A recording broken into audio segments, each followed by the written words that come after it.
నమస్కారం ఘంటారావానికి స్వాగతం. ముందుగా ప్రధాన అంశాలు. పోలవరానికి చేరుకున్న అంతర్జాతీయ నిపుణుల బృందం సాంకేతిక సవాళ్ల పరిష్కారం కోసం 4 రోజుల పర్యటన.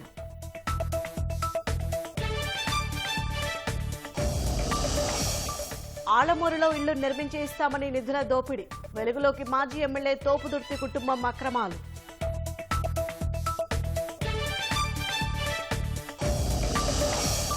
వైకాపా వైఫల్యంతో పీఏబీఆర్లో తగ్గిన నీటి నిల్వలు, ఉమ్మడి అనంతలో నీటి ఎద్దడిపై రోడ్డెక్కిన స్థానికులు.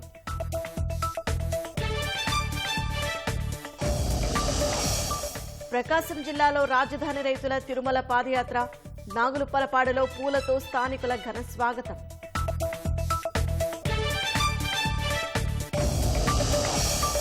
తూర్పు ఉక్రెయిన్లో రష్యన్ సేనల భీకర దాడులు, 11 మంది దుర్మరణం, 10 డ్రోన్లను కూల్చేసిన కీవ్.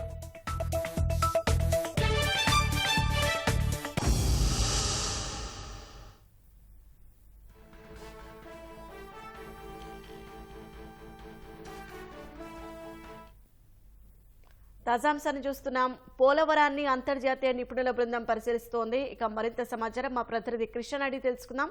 కృష్ణ, పోలవరంలో అంతర్జాతీయ నిపుణుల పర్యటనకు సంబంధించిన వివరాలేంటి?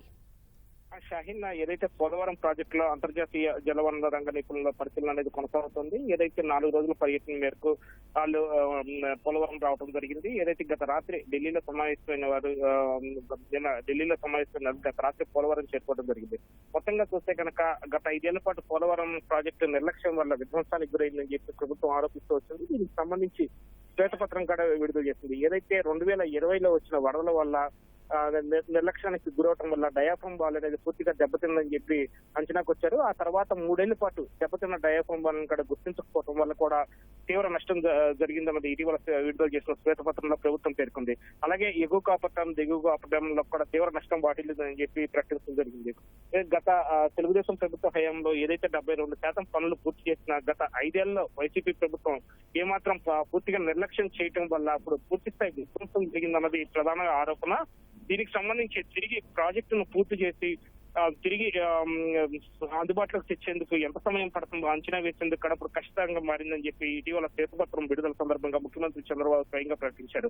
దీనికోసం అంతర్జాతీయ నిపుణులు వచ్చి ఆ పరిశీలన చేసి అధ్యయనం చేసి నివేదిక ఇస్తేనే తద్వారా ముందుకెళ్లగలంగా స్పష్టం చేయడం జరిగింది. ఇందులో భాగంగానే అమెరికా, కెనడాలకు చెందిన 4 నిపుణులు రాష్ట్ర పర్యటనకు వచ్చారు. ఏదైతే కేంద్ర రాష్ట్ర జలవనరుల అధికారులతో నిన్నే ఢిల్లీలో కూడా సమావేశం నిర్వహించారు నిపుణులు. ఆ తర్వాత గత రాత్రి రాజమండ్రి చేరుకోవడం జరిగింది. ప్రస్తుతం వాళ్ళు పోలవరం ప్రాజెక్టు వద్ద అధికారులతో భేటీ అయ్యి ఆ తర్వాత ప్రాజెక్టు సైట్ ను కూడా పరిశీలన జరుపుతున్నారు. మొత్తంగా చూస్తే ఈ డయాఫ్రమ్ వాల్ తో పాటు 2 కాపర్ డ్యామ్లు అలాగే గైడ్ బండ్లను పరిశీలించి ప్రాజెక్టు డిజైన్లు అలాగే తాజా స్థితిగతులను పరిశీలించిన తర్వాత సమగ్ర అధ్యయనం చేయనున్నారు. మొత్తం ఈ నెల జూలై 3వ తేదీ వరకు కూడా ఈ అధ్యయనం అనేది కొనసాగనుంది. ఆ తర్వాతే వాళ్ళు ఒక అంచనాకు వచ్చి దీనిపై ఒక నివేదిక రూపొందించే అవకాశం ఉన్నట్లుగా తెలుస్తుంది. మొత్తంగా చూస్తే కనుక అమెరికా నుంచి వచ్చిన వాళ్ళు డేవిడ్ వి పాల్, అలాగే గెయిన్ ఫ్రాంకో, అలాగే కెనడా నుంచి రిచర్డ్ డేవిల్లీ, సిహెచ్ బర్గర్లు ఈ నిపుణుల బృందంలో ఉన్నారు. వీరంతా కూడా జూలై 3 వరకు కూడా ప్రాజెక్టు సైట్ లోనే ఉండి మొత్తం ఎక్కడెక్కడ ఏ మేర నష్టం జరిగింది ఏంటి అన్న దాని మీద పూర్తి స్థాయి అధ్యయనం చేసిన తర్వాత ఒక నివేదిక రూపొందించనున్నారు. ఆ తర్వాత కేంద్ర రాష్ట్ర జలవనరుల శాఖ అధికారులు అలాగే నిర్మాణ సంస్థలతో కలిసి కూడా సమీక్ష జరగనున్నారు. మొత్తంగా చూస్తే కనుక ఈ పోలవరం ప్రాజెక్టుకు సంబంధించి వీరిచ్చే నివేదిక ఆధారంగానే రాష్ట్ర ప్రభుత్వం ముందుకు వెళ్లాలనే యోచనలో ఉంది. షాహీన్, ధన్యవాదాలు కృష్ణ.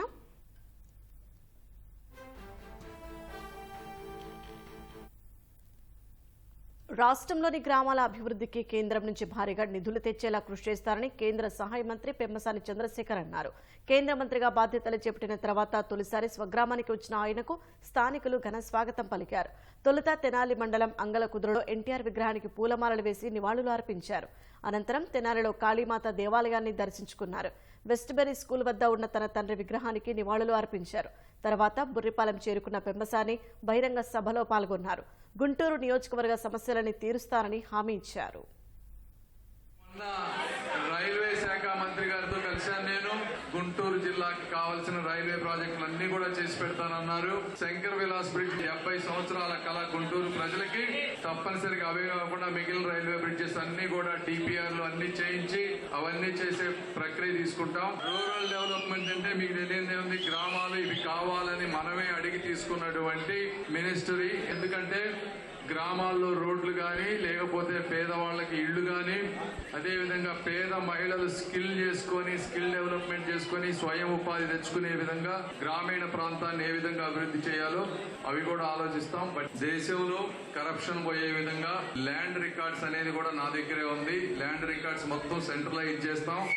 ప్రతి వ్యక్తికి ఈ రాష్ట్రంలో, ఈ దేశంలో ఎక్కడెక్కడ భూములు ఉన్నాయో పెమ్మసాని అని కొడితే లిస్టు మొత్తం వచ్చే విధంగా చేస్తాం. వచ్చే 3 సంవత్సరాల్లో చేసి అవినీతి అధికారులు, అవినీతి రాజకీయ నాయకుల చిట్టా మొత్తం కూడా తీసే విధంగా ఒక విప్లవాత్మకమైనటువంటి మార్పు తీసుకురాబోతా ఉన్నాం. అది మీరందరూ గర్వపడాల్సింది. అది మన గురిపాలెం నుంచే జరగబోతోంది అనేది. ఉమ్మడి అనంతపురం జిల్లాకు తాగునీటిని అందించే పెన్నా అహోబిలం బ్యాలెన్సింగ్ రిజర్వాయర్లో నీటి నిల్వ గణనీయంగా తగ్గింది. గత వైకాపా ప్రభుత్వ పాలకుల వైఫల్యం కారణంగా ఎన్నడూ లేని విధంగా నీటి మట్టం తగ్గిపోయింది. జలాశయం మరో 30-40 రోజుల్లో డెడ్ స్టోరేజ్కు చేరుకోనుంది. నిల్వ తగ్గే కొద్దీ శ్రీరామరెడ్డి, సత్యసాయి, ఉరవకొండ, కూడేరు పథకాలకు నీరు అందడం భారం కానుంది.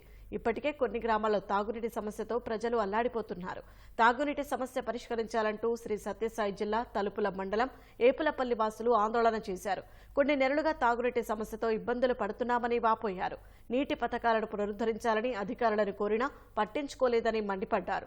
సర్పంచ్ అధికారుల తీరుకు వ్యతిరేకంగా కదిరి, పులివెందుల ప్రధాన రహదారిపై ఖాళీ బిందెలతో ధర్నాకు దిగారు. రోడ్డుకు ఇరువైపులా వాహనాలు ఆగిపోవడంతో పోలీసులు గ్రామస్తులకు సర్ది చెప్పి ఆందోళన విరమింపజేశారు.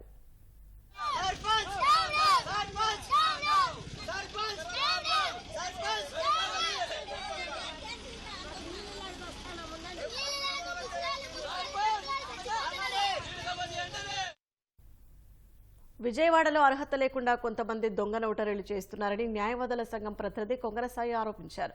సబ్ రిజిస్ట్రార్ కార్యాలయాల వద్ద అద్దెకు దుకాణాలు తీసుకుని ఇంటర్ కూడా పూర్తి కాని వారు నోటరీపై సంతకాలు చేసి అక్రమాలకు పాల్పడుతున్నారని న్యాయవాది సాయి వెల్లడించారు. న్యాయవాద వృత్తికి విలువ లేకుండా పోతుందని ఆవేదన వ్యక్తం చేశారు. రాష్ట్రంలో దొంగ నోటరీ వల్ల ప్రభుత్వానికి రోజుకు 5 లక్షల రూపాయలు నష్టం వస్తుందని తెలిపారు. దొంగ నోటరీలు చేస్తున్న వారిపై ప్రభుత్వం చర్యలు తీసుకోవాలని కోరారు. దొంగ నోటరీ సంతకాలు చేసి గవర్నమెంట్ ప్రభుత్వ ఆదాయాన్ని గండి కొడుతున్నారు. అర్హత లేనివ్వండి ఇంటర్మీడియట్ చదివి చెట్ల కింద కూర్చుని నోటరీ యొక్క స్టాంపులు తెచ్చి వాళ్ళ యొక్క సులాభం కోసం నోటరీ న్యాయవాదుల యొక్క ఆర్థిక జీవన విధానాన్ని గండి కొడుతున్నారు. దీన్ని నోటరీ న్యాయవాదుల సంఘం తరపున, ఆంధ్రప్రదేశ్ నోటరీ న్యాయవాదుల సంఘం తరపున తీవ్రంగా ఖండిస్తున్నాను. నోటరీ లాయర్ పేరు మీద తీసుకుంటున్నారు. వారికి లైసెన్సులు, సర్టిఫికేట్ రెన్యువల్ లేకుండా కూడా చేస్తున్నారు. దీనివల్ల గవర్నమెంట్ రోజుకి 5-6 లక్షల రూపాయల ఆదాయం పోతుంది. దీని మీద గతంలో ఉన్న ప్రభుత్వానికి ఆల్రెడీ కంప్లైంట్ చేస్తున్నాము. ప్రభుత్వం కూడా ఎటువంటి చర్యలు తీసుకోలేదు. కొత్త గవర్నమెంట్కి కూడా ఈసారి అందరికి విజిలెన్స్ కమిషనర్కి కూడా ఈ కంప్లైంట్ చేస్తానికి మేము అందరం రెడీగా ఉన్నాము. ఈ వివాదాన్ని అరికట్టవలసిందిగా నోటరీ న్యాయవాదుల సంఘం తరఫున నేను కోరుతున్నాను. Institute of chartered accountants of India 75వ వార్షికోత్సవ వేడుకలు కర్నూలులో ఘనంగా జరుపుకున్నారు. చార్టెడ్ అకౌంటెంట్స్ ఆధ్వర్యంలో నిర్వహించిన వేడుకల్లో వికసిత్ భారత్ పేరుతో కర్నూలులో ర్యాలీ చేపట్టారు. కొండారెడ్డి బురుజు నుంచి రాజ్విహార్ కూడలి వరకు ర్యాలీ నిర్వహించారు. వికసిత్ భారత్ 2047 విజన్లో భాగంగా అభివృద్ధి చెందిన దేశంగా భారతదేశం ఎదగాలంటే చార్టెడ్ అకౌంటెంట్స్ పాత్ర ఎంతో ముఖ్యమని వారు తెలిపారు.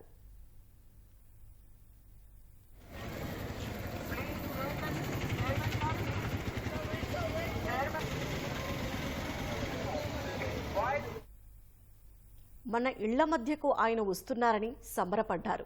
వీవీఐపీ తమ ప్రాంతంలో ఉంటే అదనపు ప్రయోజనాలు చేకూరుతాయని ఆశపడ్డారు. కానీ అదనపు ప్రయోజనాల సంగతి దేవుడెరుగు. అస్సలుకే ఎసరు పెట్టారు. కనీసం తమ ఇళ్లకు వెళ్లేందుకు దారి కూడా లేక 5 ఏళ్ల పాటు అగచాట్లు పడ్డారు. భద్రతాపరమైన కారణాలతో తాడేపల్లిలోని జగన్ ప్యాలెస్ చుట్టుపక్కల వారికి చుక్కలు చూపించారు. వైఎస్ జగన్ ముఖ్యమంత్రిగా ఉన్నప్పుడు భద్రత పేరుతో జరిగినటువంటి దుర్వినియోగానికి పరాకాష్ట తాడేపల్లిలోని పార్క్ విలాస్ ప్రాంతంలో జరిగింది. మొత్తం ఈ పార్క్ విలాస్ స్థలంలో మొత్తం సంపన్నులందరూ కూడా విలాస్ ఇక్కడ కొనుగోలు చేశారు. వాళ్లకు ఆ విలాస్ కొనుగోలు చేసే సమయంలో మాస్టర్ ప్లాన్ ప్రకారం ప్యాలెస్కి వెళ్ళేటువంటి మార్గంలో ఆ ప్రధాన రహదారి 4 లైన్ రహదారి ఏదైతుందో ఆ రహదారి దగ్గర నుంచి వాళ్లకు ప్రవేశ మార్గాన్ని అప్పుడు మాస్టర్ ప్లాన్లో చూపించారు. సీఎం జగన్ ఈ ప్రాంతానికి వచ్చిన తర్వాత భద్రత పేరుతో ఆ 4 లైన్ రహదారిని పూర్తిగా మూసివేసి తమ ఆధీనంలోకి తీసుకున్నారు భద్రతా సిబ్బంది. ఎవరు కూడా సామాన్యులు ఎవరు వచ్చేందుకు ఈ ప్రాంతానికి వీలైన పరిస్థితి. దీంతో ఈ విల్లాలకు సంబంధించిన యజమానులందరూ కూడా తాడేపల్లి సంబంధించిన జాతీయ రహదారి పక్కన ఉన్న పెట్రోల్ బంక్ పక్కన ఉన్నటువంటి ఆ రహదారి గుండా విల్లాస్లోకి వచ్చి రాకపోకలు సాగించాల్సినటువంటి పరిస్థితి ఉంది.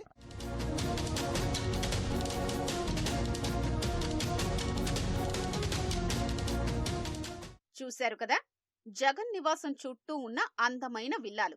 కోట్ల రూపాయలు పెట్టి కొన్న ఈ విల్లాలో చుట్టుపక్కల ప్రాంతంలోని ఇళ్లకు నేరుగా వచ్చేందుకు 4 వరుసల ప్రధాన రహదారి ఉంది.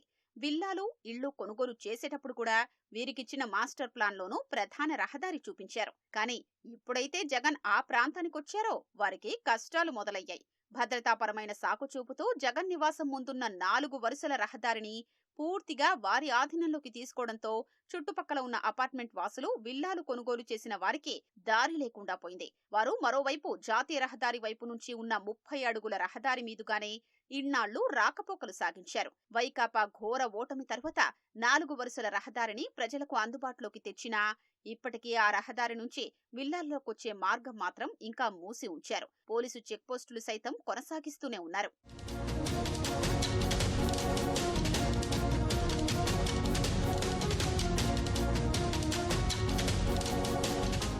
ప్రధాన రహదారి నుంచి విల్లాల్లోకొచ్చే మార్గంలో రోడ్డుకు అటూ ఇటువైపున్న భవనాలు తనవే కావడంతో జగన్ పూర్తిగా ఆ మార్గాన్ని మూసేసి ఉపయోగించుకుంటున్నారు. ఇన్నాళ్లు జగన్ సీఎం కావడంతో అడిగే ధైర్యం లేక మరో మార్గాన్ని వినియోగించుకున్నారు. ఇప్పటికీ ఆ మార్గంలో 4 చోట్ల పోలీసు చెక్పోస్టులు ఉన్నాయి. 30 అడుగులు రోడ్డులో సగానికి పోలీసులు చెక్పోస్ట్ పేరిట టెంట్ వేసి ఆక్రమించుకోవడంతో కార్లు, బైక్లపై వెళ్లడానికి తీవ్ర ఇబ్బందులు ఎదుర్కొంటున్నారు. పెద్ద వాహనాలు ఏవైనా వస్తే ఆ మార్గంలో వెళ్లడం కష్టంగా ఉంటోందంటున్నారు.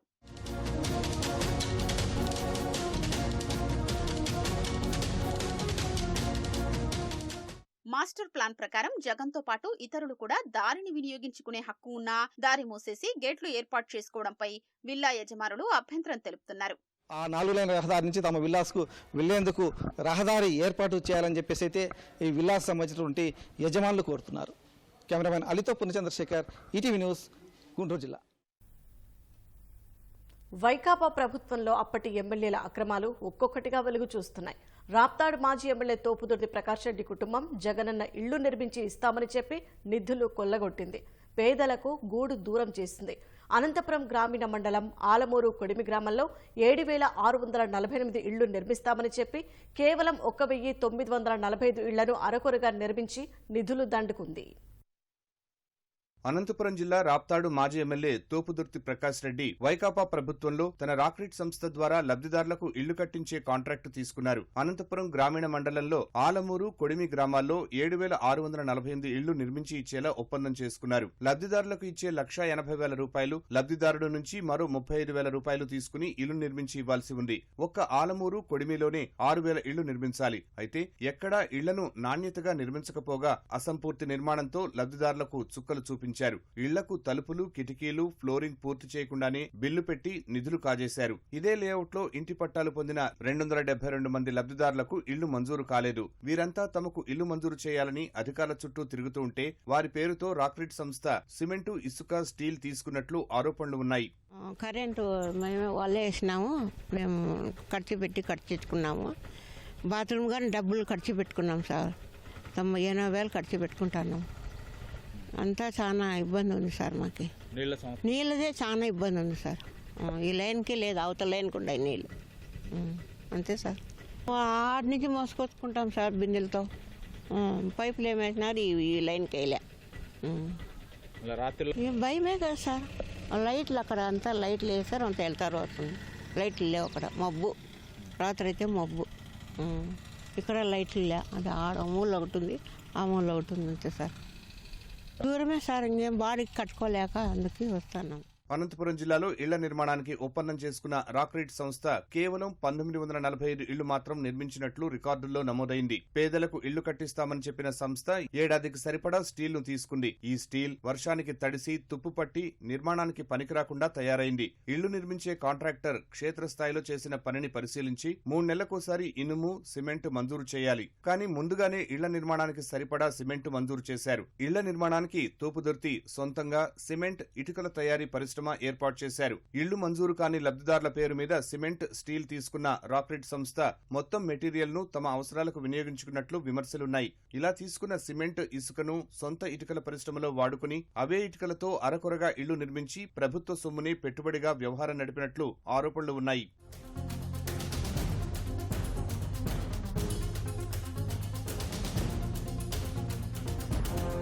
అక్రమాలకు కొమ్ము కాసే అధికారులను ఎంపిక చేసుకున్నట్లు గృహ నిర్మాణ శాఖలో చర్చ జరుగుతోంది. గత ప్రభుత్వంలో తోపుదుర్తి ఒత్తిడితో అర్హత లేని వ్యక్తిని గృహ నిర్మాణ శాఖ ఈఈ స్థానంలో కూర్చోబెట్టారు. అనంతపురం జిల్లాలోని పనిచేస్తున్న మరో మహిళా డీఈకి ఈఈగా పదోన్నతి వచ్చినా ఆమెను ఆ స్థానంలో కూర్చొనివ్వకుండా అక్రమాలకు తెరలేపారు. తమ అక్రమాలకు అడ్డు చెబుతున్నాడని గృహ నిర్మాణ శాఖలో ఓ పీడీని బదిలీ చేయించారు. చాలా ఇళ్లు పైకప్పు స్థాయి వరకే నిర్మించారు. మరికొన్నింటికి పైకప్పు వేశారే తప్ప కిటికీలు, తలుపులు, ఫ్లోరింగ్, ఎలక్ట్రికల్ పనులు చేయలేదు. ఈ ఇళ్లన్నీ నిర్మాణం పూర్తయినట్లుగా బిల్లులు చెల్లించారనే విమర్శలున్నాయి. తమకు కావలసిన అధికారులందరినీ అందలమెక్కించి అసంపూర్తి ఇళ్ల నిర్మాణాలతో రాక్రిట్ సంస్థ కోట్ల రూపాయలు కాజేసినట్లు ఆరోపణలున్నాయి. ఇళ్ల నిర్మాణం చేయకుండానే బిల్లులు పొందారని ఈనాడులో కథనం రాగానే వైకాపా మాజీ ఎమ్మెల్యే తోపుదుర్తి ప్రకాష్ రెడ్డి పొంతనలేని వివరణ ఇచ్చారు. హౌసింగ్ నిర్మాణానికి సంబంధించినటువంటి మెటీరియల్ తోటి అమ్మ డైరీ కట్టారు. అమ్మ డైరీకి సంబంధించి ఎక్విప్మెంట్ కాస్ట్ 12 కోట్ల రూపాయలు. దానికోసము ఏదైతే ఫ్యాబ్రికేషన్ వర్క్ చేయించామో దాదాపు 2 కోట్ల రూపాయలు. సో మేము హౌసింగ్ కోసం ఎస్టాబ్లిష్ చేసినటువంటి బ్రిక్ ప్లాంట్స్ ఖరీదు, దానికోసం ఏర్పాటు చేసినటువంటి సివిల్ వర్క్స్, ఎలక్ట్రికల్ వర్క్స్ ఖరీదు, మరి మేము ఏదైతే షట్టరింగ్, సెంట్రింగ్ మెటీరియల్ కొన్నాం వాటి ఖరీదు 30 కోట్ల రూపాయలు. క్వాలిటీ బ్రిక్స్ కోసం ఓపీసీ కొన్నాం. హౌసింగ్లో ఇచ్చేది పీపీసీనే. ఓపీసీ ఒక 40-50 రూపాయలు అదనంగా, ఒక మూట, ఒక బ్యాగ్ సిమెంట్ 40-50 రూపాయలు అదనంగా చెల్లించి క్వాలిటీ బ్రిక్స్ కోసం ఓపీసీ కొన్నాం. అనంతపురంలో 3 కోట్ల రూపాయలు సిమెంట్ కొన్నాం, only for brick making. Quality maintain చేయడానికే డబ్బు ఖర్చు పెట్టాము, క్వాలిటీతో నిర్మాణం చేయడానికి బయట బ్రిక్స్ కొనలేదు. ప్రస్తుతం కొలువుదీరిన కొత్త ప్రభుత్వం రాక్రిట్ సంస్థ అక్రమాలు, ఆ సంస్థకు కొమ్ము కాసిన అధికారులపై విచారణ జరిపిస్తే అక్రమాలు వెలుగు చూసే అవకాశం ఉందని గృహ నిర్మాణ శాఖ సిబ్బంది. గుంటూరు జిల్లాలో రాత్రి భారీ వర్షం కురిసింది. రాత్రి 12 గంటల నుంచి ఉదయం వరకు దాదాపు 60 మిల్లీమీటర్ల వర్షపాతం నమోదైంది. భారీ వర్షానికి గుంటూరులోని పలు కాలనీల్లో చెట్లు పడిపోయాయి. రోడ్డుపై చెట్లు పడటంతో రాకపోకలకు అంతరాయం ఏర్పడింది. వాన రాకతో రైతులు సంతోషం వ్యక్తం చేస్తున్నారు. విత్తనాలు నాటి సాగు పనులు ప్రారంభించేందుకు సరైన వర్షం లేక దాదాపు నెల రోజులుగా ఎదురు చూస్తున్నారు. ఈ వానతో ఉపశమనం కలిగిందని రైతులు అంటున్నారు. గుంటూరు, బాపట్ల, పల్నాడు జిల్లాలోని కొన్ని ప్రాంతాల్లో తేలికపాటి నుంచి మోస్తరు వర్షాలు కురిసే అవకాశం ఉందని రాష్ట్ర విపత్తుల నిర్వహణ సంస్థ తెలిపింది.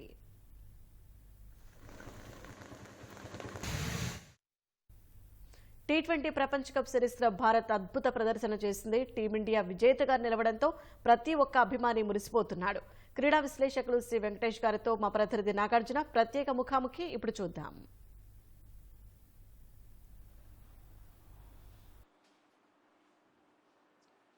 టీ20 వరల్డ్ కప్ సిరీస్లో భారత్ అద్భుతమైన ప్రదర్శన చేసి రెండోసారి కప్ను సాధించింది. మొత్తం ఆటగాళ్ళంతా కూడా యావత్ ఈ సిరీస్ మొత్తం కూడా అద్భుతంగా ప్రదర్శన చేశారు.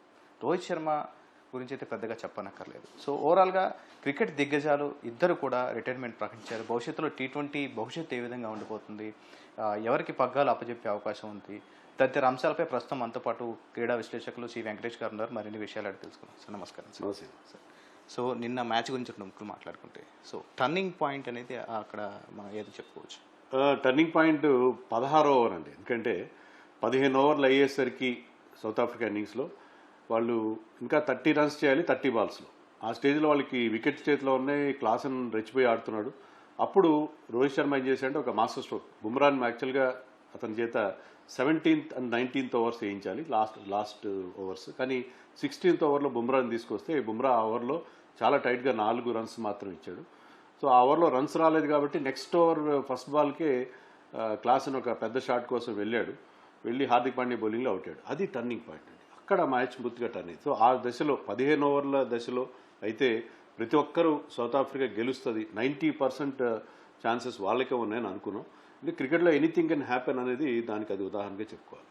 సో 2007లో నాకు నిన్న మ్యాచ్ చూస్తున్నప్పుడు జోగేందర్ శర్మ గుర్తొచ్చారు. సో ఆఖరి బంతి వేశారు, అత్యంత టెన్స్లో ఆ బౌలింగ్ వేశాడు. ఒక వైడ్ కూడా సేమ్ హార్దిక్ పాండ్యా సేమ్ అదే రకమైనటువంటి వైడ్ కూడా వేశారు. అప్పుడు ధోని ఉన్నారు. సో లాస్ట్ ఓవర్ అనేది ఎంత కీలకమైనట్టు? చాలా కీలకం, ఎందుకంటే అది రోహిత్ శర్మ కూడా అదే చెప్పాడు మ్యాచ్ తర్వాత. 16 రన్స్ కావాలి, కొంచెం ఎక్కువ రన్సే, కానీ లాస్ట్ ఓవర్ వేయడం అంత ఈజీ కాదు. లాస్ట్ ఓవర్లో అలాంటి సిచ్యుయేషన్లో వేయడం అంత ఈజీ కాదు. ఆ లాస్ట్ ఓవర్లో సూర్యకుమార్ యాదవ్ పట్టిన క్యాచ్ కూడా చాలా ఇంపార్టెంట్ క్యాచ్. అతను పట్టింది క్యాచ్ కాదు, కప్ అనేది కూడా ఇప్పుడు అందరూ అంటున్న మాట. సో ఆ క్యాచ్ అద్భుతంగా అతను పట్టిన క్యాచ్, అతను చూపిన సమయస్ఫూర్తి, అంటే తను బౌండరీ లైన్ దాటుతున్నానని తెలుసుకొని అతను బంతిని గాల్లోకి విసిరి మళ్ళీ వచ్చి దాన్ని పట్టుకోవడం. సో అది ఇలాంటి ఇప్పుడు క్యాచెస్ విన్ మ్యాచెస్ అంటాం మనం. ఆ క్యాచ్ చాలా కీలకమైంది. ఆ లాస్ట్ ఓవర్లో మనకి నిజంగా మీరు అన్నట్టు ఆ 2007 వరల్డ్ కప్ ఫైనల్ కూడా చాలా డ్రామా, హైట్ డ్రామాతో చాలా థ్రిల్లర్గా సాగింది. దానికి ఏమాత్రం తీసిపోనట్టుగా ఈ ఫైనల్ సాగింది. సో తర్వాత అనౌన్స్మెంట్తో ప్రకారం player of the match Kohli అందుకున్న సమయంలో తను రిటైర్మెంట్ ఇదే నాకు T20 లాస్ట్ వరల్డ్ కప్ అని చెప్పారు. తర్వాత ప్రెస్ మీట్లో కూడా రోహిత్ శర్మ నేను రిటైర్మెంట్ ప్రకటిస్తున్నట్టుగా చెప్పారు. సో భవిష్యత్తు ఎలా ఉండొచ్చు? వీళ్ళిద్దరు లేకుండా T20 వరల్డ్ కప్ని మనం భవిష్యత్తులో T20 మ్యాచ్లు మనం ఊహించుకోలేకపోతున్నాం. వాళ్ళిద్దరు కూడా చాలా ఫిట్గా ఉన్నారు, బాగా ఆడుతున్నారు, ఇప్పటికీ ఆడుతున్నారు. ఈ వరల్డ్ కప్లో ఇద్దరు కూడా చాలా కీలకమైన పాత్ర పోషించారు. కానీ ఏదో ఒక పాయింట్లో వాళ్ళు రిటైర్ అవ్వాలి తప్పదు. ఎందుకంటే యంగ్స్టర్స్ చాలామంది మన దేశంలో, మన ఐపీఎల్లో అట్లా చూస్తాం, బోల్డ్ అంత టాలెంట్ ఉంది. సో ఇంకా యంగ్స్టర్స్కి అవకాశం ఇవ్వాలి, మేము తప్పుకోవాలి. ఎందుకంటే వరల్డ్ కప్ గెలిచారు, వాళ్ళకి ఒకే ఒక లక్ష్యం మిగిలింది ఏంటంటే వాళ్ళు జూనియర్ మెంబర్స్గా వరల్డ్ కప్ గెలిచారు, కానీ వాళ్ళు టీంలో ఒక లీడర్షిప్ రోల్లో ఉన్న తర్వాత వాళ్ళు వరల్డ్ కప్ ఇప్పుడు గెలవలేదు. గెలిచిన తర్వాత వాళ్ళు కంటిన్యూ చేయడంలో అర్థం లేదు. దాంట్లో మనం అనుకున్నట్టుగానే వాళ్ళు రిటైర్ అయితే ఆ బాధ మాత్రం, ఆ వెలితి మాత్రం ఫీల్ అవుతుంది. ఎందుకంటే అలాంటి గ్రేట్ క్రికెటర్, సూపర్ స్టార్స్ ఇక ముందు T20 ఫార్మాట్లో మనకు కనిపించరనే ఒక ఫీలింగ్ మాత్రం మనకు ఖచ్చితంగా ఇబ్బంది పెడుతుంది. సో భవిష్యత్తులో ఈ పగ్గాలు T20 పగ్గాలు ఎవరికి అప్పగించే అవకాశం ఉంది? ప్రస్తుతం టీంలో ఎవరు ఆ సారథ్య బాధ్యతలు తీసుకునే అవకాశం ఉంది? BCCI ఎవరి వైపు చూస్తున్నారు?